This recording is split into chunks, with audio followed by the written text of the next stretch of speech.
Bonjour à toutes et à tous. C'est Smart Impact, l'émission de la transition écologique et de la RSE, la responsabilité sociale, sociétale et environnementale des entreprises. Voici le sommaire. Notre invitée aujourd'hui, c'est Catherine Vidal, la directrice générale de Floa Bank, leader français des mini-crédits et autres facilités de paiement digital, qui s'engage dans le programme de reforestation de Mastercard avec la Priceless Planet Coalition. Comment donner une seconde vie à nos médicaments? Que deviennent nos gélules et tablettes non utilisées? Ce sera notre débat tout à l'heure. Et puis dans Smart Ideas, je recevrai Claire de Mazancourt, qui est la directrice générale de l'Institut de l'engagement. Voilà pour les titres. On a 30 minutes pour les développer. C'est parti, c'est tout de suite.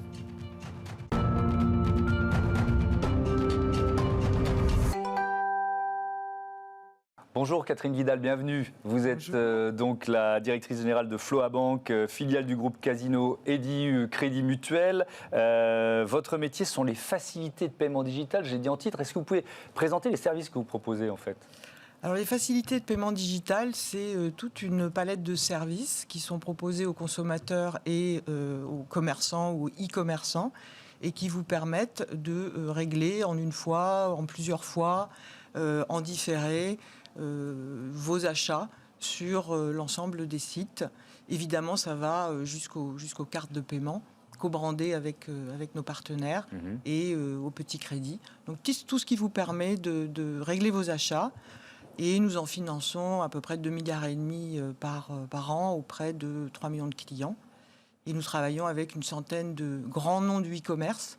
Alors, je vais en citer quelques-uns, comme Cdiscount, comme Oscaro si vous achetez vos pièces pour vos voitures, comme dans les voyages, Mr Fly, SFR pour vos téléphones, etc. En bref, si vous partez en voyage aujourd'hui et que vous payez en 4 fois, il y a beaucoup de chances que ça soit avec Floa que vous le fassiez. Alors, vous venez de rejoindre, je l'ai dit, la Priceless Planet Coalition. C'est un programme de reforestation qui a été lancé par Mastercard en janvier 2020.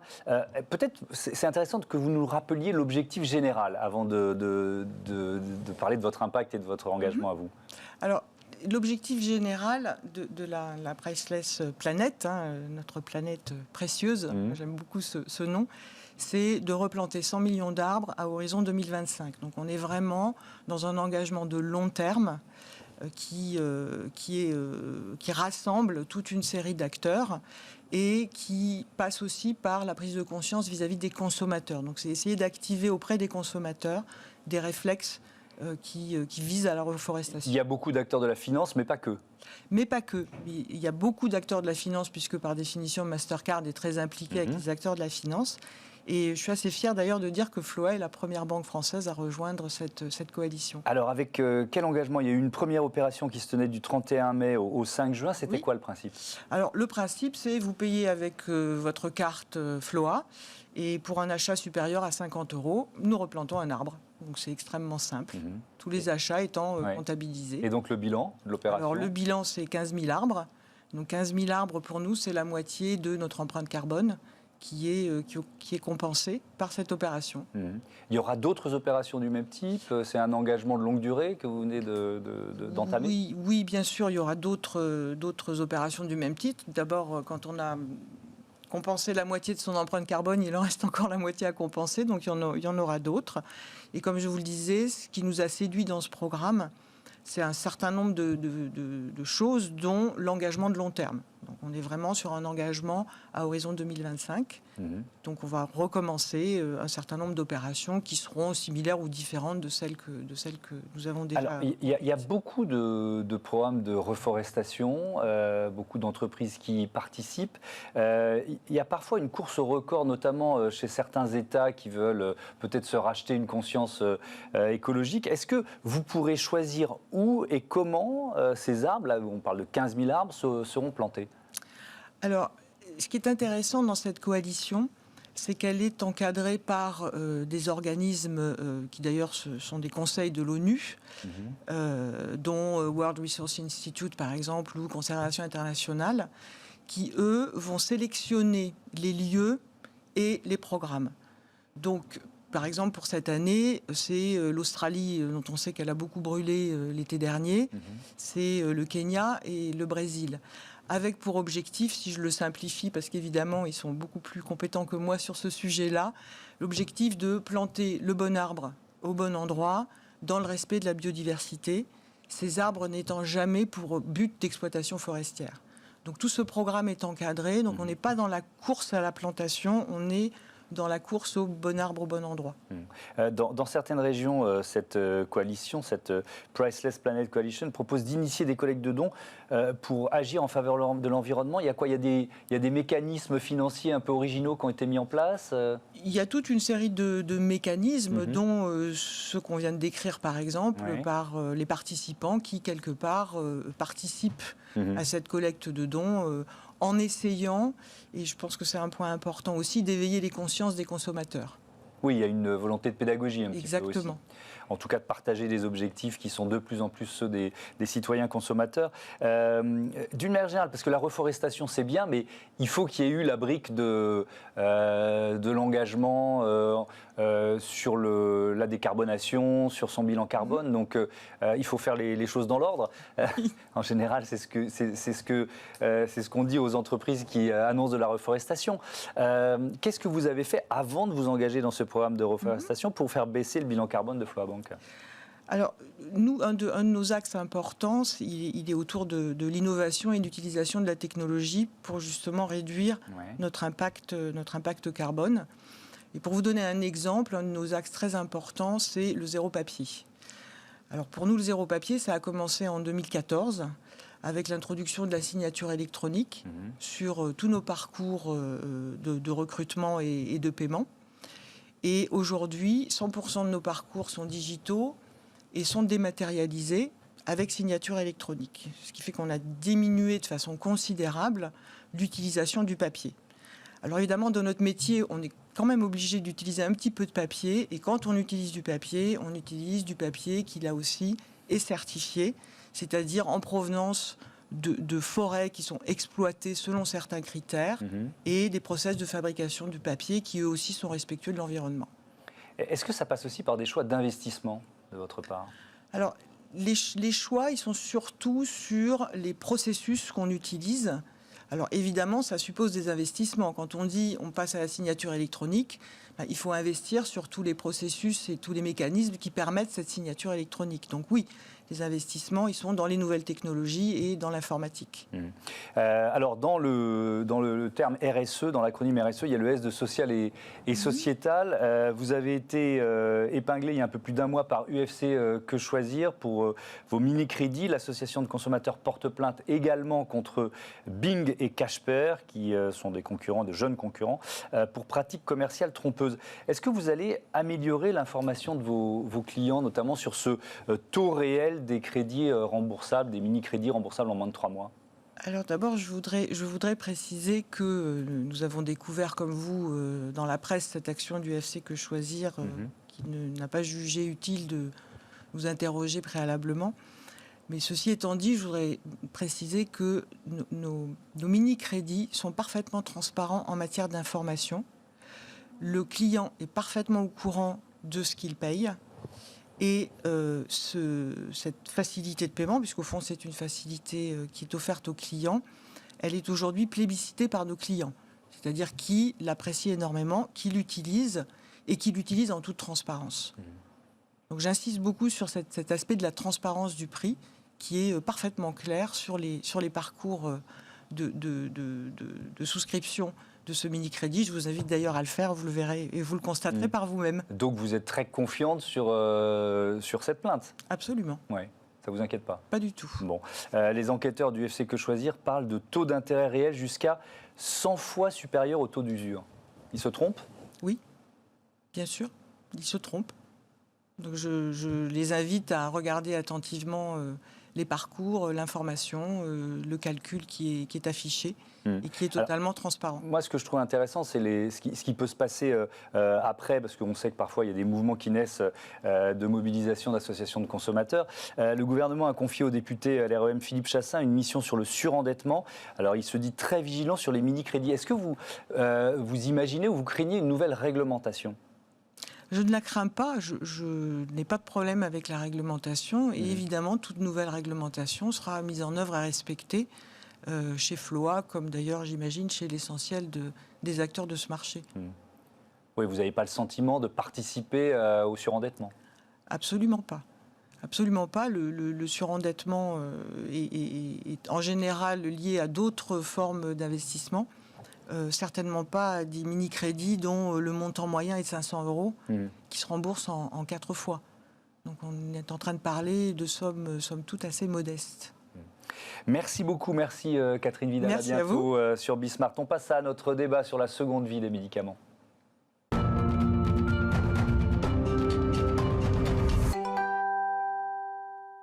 Comment donner une seconde vie à nos médicaments? C'est le thème de notre débat. Tout de suite, je vous présente mes invités. Samy Taïb Boulafa, bonjour. Bonjour. Vous êtes pharmacien, fondateur de l'association Pharma Solidaire. À vos côtés, Laurent Villemout, bonjour. Bonjour. Bienvenue, pharmacien également, secrétaire de Cyclamed. C'est l'association qui a été créée par la profession pharmaceutique. Je voudrais commencer par un constat, Samy Taïb Boulafa. Est-ce qu'on achète et surtout, est-ce qu'on jette encore trop de médicaments en France aujourd'hui? Alors oui, aujourd'hui, nous jetons beaucoup de médicaments, nous jetons aussi beaucoup de dispositifs médicaux et d'autres produits de parapharmacie. Lorsque nous n'avons plus l'usage de médicaments, lorsque la boîte contient plus de comprimés que ce qui est indiqué sur l'ordonnance, effectivement, il arrive de jeter beaucoup de médicaments qui se retrouvent ensuite, malheureusement, dans les circuits de déchets ménagers alors qu'ils ne le devraient pas et qui devraient suivre un circuit de recyclage et de revalorisation via l'association Cyclamed. Oui. Alors justement, Laurent Villemout, vous avez estimé en chiffres, peut-être en tonnes, la quantité de médicaments qui sont jetés chaque année? Alors oui, parce qu'en fait, on fait une étude maintenant annuelle de gisement où on va auprès de plus de 800 ménages, sauf 2020 où on a fait ça en dématérialisé, et on va physiquement peser les médicaments qu'il y a dans les familles et peser la partie des médicaments, soit qui sont périmés, soit qui ne seront plus utilisés, parce qu'on est en fin de traitement. Et donc ça nous donne un gisement sur lequel on sait ce que nous devrions récupérer dans l'année en fonction de la fréquence ou les particuliers des stocks. Et ça donne quoi à peu près? On est sur, grosso modo, on va dire qu'on est sur dans 18 000 tonnes de médicaments qui seraient récupérables dans le cadre de Cyclamed. Et on en est loin aujourd'hui?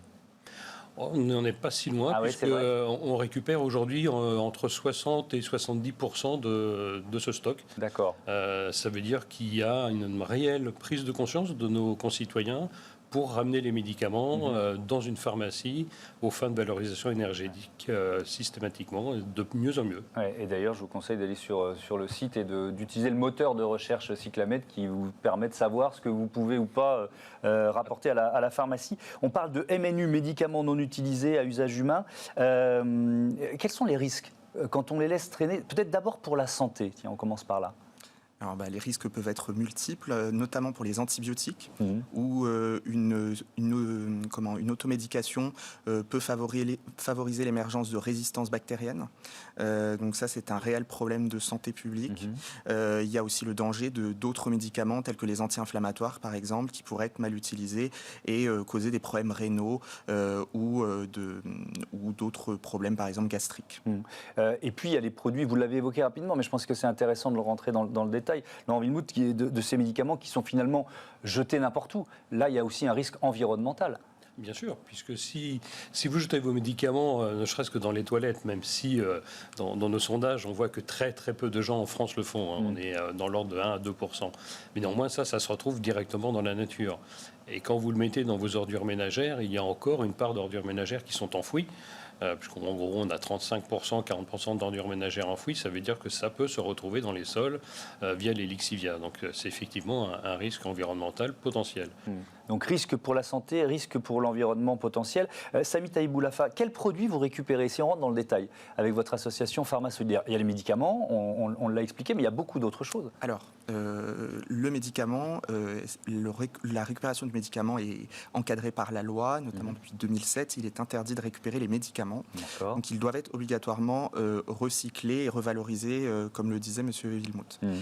Nous récupérons tout ce qu'il est possible de récupérer, c'est-à-dire les dispositifs médicaux, tels que les attelles, les cannes, les fauteuils roulants, mais également les produits dermocosmétiques de parapharmacie à date de péremption courte, qui sont sortis des circuits de vente et qui sont souvent détruits par les laboratoires et que nous, on récupère pour redistribuer à des associations qui s'occupent de personnes nécessiteuses sur le territoire, avec un impact carbone réduit, avec des antennes locales qui sont aujourd'hui au nombre de 10 sur le territoire français. Ça veut dire que si on vous donne des médicaments, vous allez les renvoyer à Cyclamed directement, c'est ça? Tout à fait. Parce que ça doit arriver. Exactement, ça arrive et les médicaments sont tout de suite redirigés vers Cyclamed.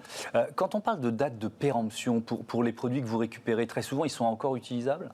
Alors, on a beaucoup de produits qui, lorsqu'ils sont bien stockés, lorsqu'ils sont en bon état et leur emballage primaire et secondaire sont intacts et qui ne présentent pas de danger pour la santé, pourraient tout à fait être utilisés jusqu'à la date de péremption, voire un petit peu plus, tout en sachant raison garder, c'est-à-dire que si un produit est stérile, on sait que dépasser la date de péremption présente un danger pour la santé.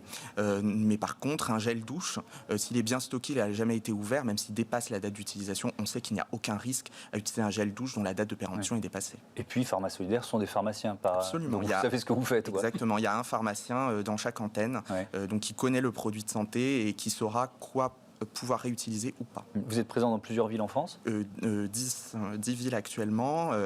Nous sommes à Paris, Nantes, Bordeaux, Toulouse, Dinard, Chambéry, Grenoble, Lyon, Montélimar et bientôt Nice. Ouais. Je reviens avec vous tout à l'heure, on va parler de la redistribution qui peut en bénéficier. Laurent Villemout, on peut parler d'une filière de valorisation de médicaments avec Cyclamed? Absolument, absolument. Tous les médicaments qui retournent chez le pharmacien, dont je rappelle, il y a une obligation réglementaire de tous les pharmaciens de récupérer ces médicaments. Quand on les amène, sont ensuite mis dans des cartons spécifiques, repartent chez les grossistes répartiteurs avec un bilan carbone à zéro, puisqu'on utilise des véhicules qui livrent les médicaments et qui repartent directement. Ça va ensuite dans une benne stockée sur site d'un grossiste répartiteur. Cette benne est enlevée et va vers une unité de valorisation énergétique, donc un incinérateur, mais qui produit de la chaleur ou de l'électricité. Donc on fait l'équivalent de plusieurs milliers de logements par an en chauffage ou en électricité grâce au brûlage, on va dire, à l'incinération de ces médicaments. Donc il y a cette partie énergétique qui est importante, mais est-ce qu'il y a une partie des médicaments que vous récupérez qui sont encore utilisables? Alors, quand la date de péremption, j'emploie ce terme qui n'est peut-être pas exactement le terme que vous employez, non, c'est le bon terme. Je veux dire, techniquement, oui, il serait réutilisable, mais on n'a pas le droit. C'est interdit en redistribution humanitaire depuis maintenant 2009. Donc ça doit systématiquement être incinéré. De plus, je rappelle qu'on veut quand même avoir une traçabilité extrêmement importante des médicaments par la sérialisation et autres.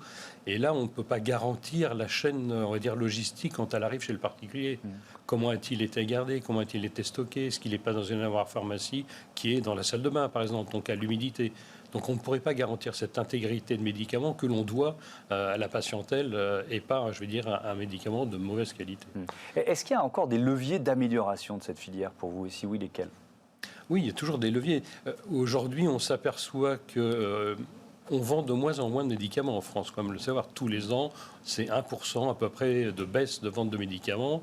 2020, c'est plus de 4%. Donc ça veut dire qu'il y a une amélioration de la prescription, une amélioration de ne plus avoir des listes à rallonge de médicaments. Et la patientèle suit de mieux en mieux son traitement.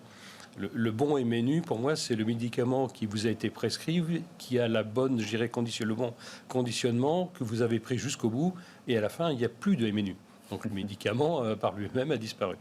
Donc oui, il y a encore de l'amélioration à faire, et notamment dans, je dirais, le suivi de la dispensation, le conseil du pharmacien, le conseil même du médecin à la base, et on peut bien entendu encore améliorer. Salut Taïb Boulafal, vous récupérez les cannes de marche notamment, et vous dites que le système il est un peu aberrant tel qu'il est conçu. Pourquoi? Tout à fait, parce que typiquement lorsque vous vous faites une entorse, une fracture, que vous avez une ordonnance pour des cannes béquilles, que vous rendez à la pharmacie, si vous voulez avoir un reste à charge de 0, vous allez acheter la paire de cannes béquilles. Si vous la louez, vous risquez très fortement d'avoir un reste à charge, puisque le remboursement n'est pas total lors de la location. Et vous allez pouvoir, comme ça, chez certaines familles, avoir 5, 6, 7 paires de cannes béquilles, puisqu'à chaque fois que les enfants vont avoir un petit accident du quotidien, vous allez retourner à la pharmacie, reprendre une paire de cannes béquilles, et ces paires de cannes, elles se stockent, et malheureusement, elles finissent à la benne, alors qu'elles pourraient être réutilisées et profiter à des gens qui, aujourd'hui, n'ont pas de protection sociale en France. Il faut le savoir, il y a encore beaucoup de gens qui ne bénéficient pas des systèmes de protection sociale et qui ne sont pas bien soignés, même sur le territoire français. Ce sont les destinataires principaux de Pharma Solidaire ? Tout à fait, ainsi que pour les produits dermocosmétiques, les personnes les plus fragiles, qui sont de plus en plus nombreuses depuis la crise. Ce système de location ou achat des cannes de marche, vous êtes d'accord pour dire que c'est aberrant ? Ah oui, absolument. Mais c'est connu, je veux dire, dans la profession pharmaceutique, on connaît cette aberration. Et effectivement, être obligé d'acheter pour rien payer, ça paraît fou. Mais d'une certaine façon, c'est même plus intéressant pour le pharmacien aussi de la vendre. Oui, non, pas nécessairement. Que ce soit la location ou la vente, pour lui, c'est globalement la même chose. Mais on est dans un système qui n'est pas vertueux. Il faut très clairement une canne béquille, quand elle a servi pendant 3 semaines, 1 mois, elle n'est pas abîmée. Ah bah non. Au pire, vous changez le caoutchouc de base et puis ça repart. C'est probablement ce qui est fait. Donc là, on a vraiment à s'améliorer dans ce cadre-là. Merci beaucoup, merci à tous les deux d'être venus présenter vos solutions en matière de récupération des médicaments et des produits d'hygiène et des produits de santé en général. On passe à Smart IDs, on découvre l'Institut de l'engagement tout de suite. Smart IDs avec BNP Paribas. Découvrez des entreprises à impact positif.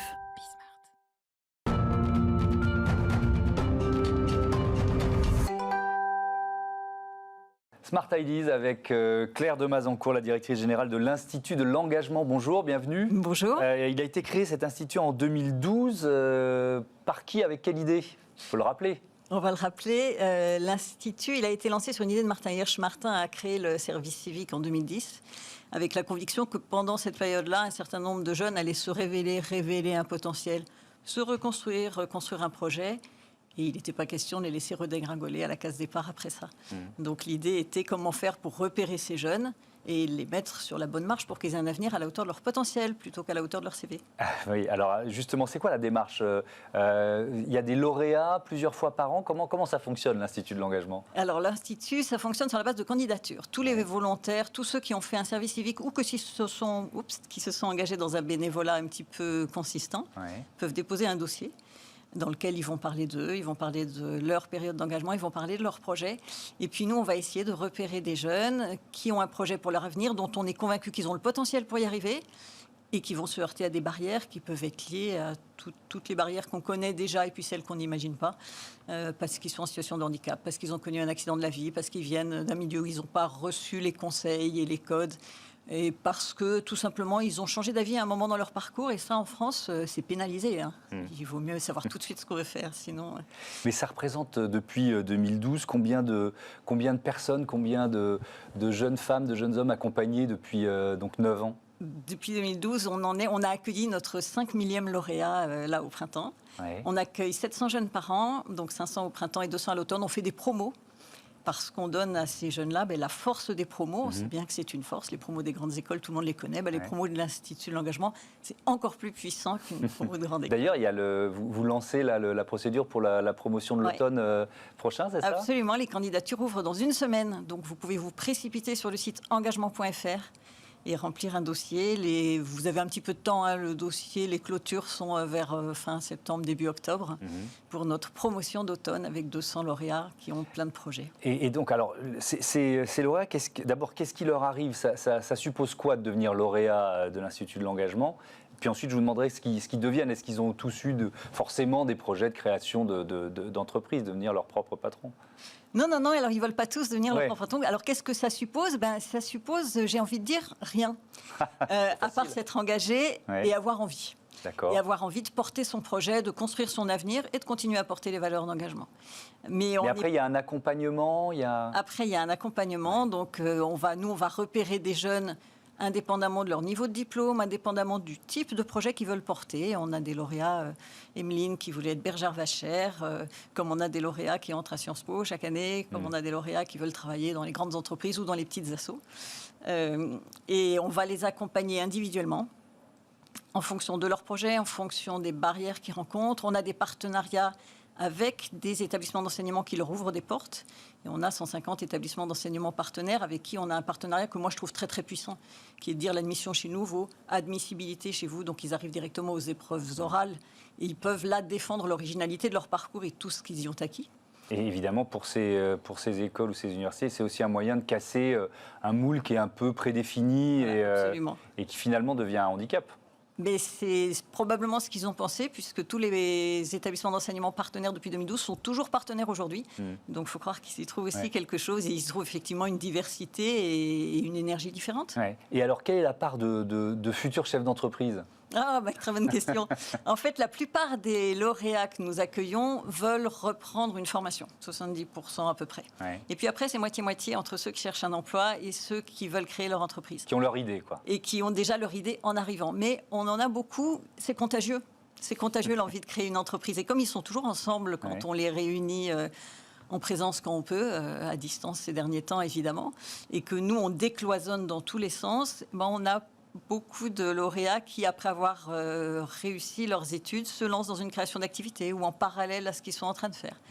Et en quelques mots, parce que le temps a filé, le campus de l'engagement, le prochain c'est fin octobre à Bordeaux, c'est quoi ? Alors le campus de l'engagement, c'est un moment où on dit aux entreprises, venez travailler sur vos sujets avec les lauréats de l'Institut. Les lauréats de l'Institut, ils sont d'une extrême diversité, ils ont envie d'agir, ils ont un regard très ouvert sur l'extérieur, ils sont bourrés d'idées. Et ils peuvent répondre aux questions que se posent les entreprises. Si je prends des exemples très simples, une entreprise qui se dit « mais moi, recruter dans la diversité, ça m'inquiète parce que je ne sais pas gérer la diversité », venez en parler avec des lauréats de l'Institut et ils vous expliqueront comment ça se passe de gérer la diversité. En fait, c'est faisable. Évidemment que c'est faisable. Et ça se passe donc à Bordeaux, fin octobre, si la situation sanitaire le permet. Voilà. Mais on y croit tous. Merci beaucoup. Merci Claire de Mazincourt. À bientôt sur Bismart. Bon vent à votre Institut de l'engagement. Voilà, c'est la fin de cette émission. Je vous donne rendez-vous demain, 9h, midi, 20h30. Vous connaissez les horaires. C'est Bismart, la chaîne des audacieuses et des audacieux. Salut.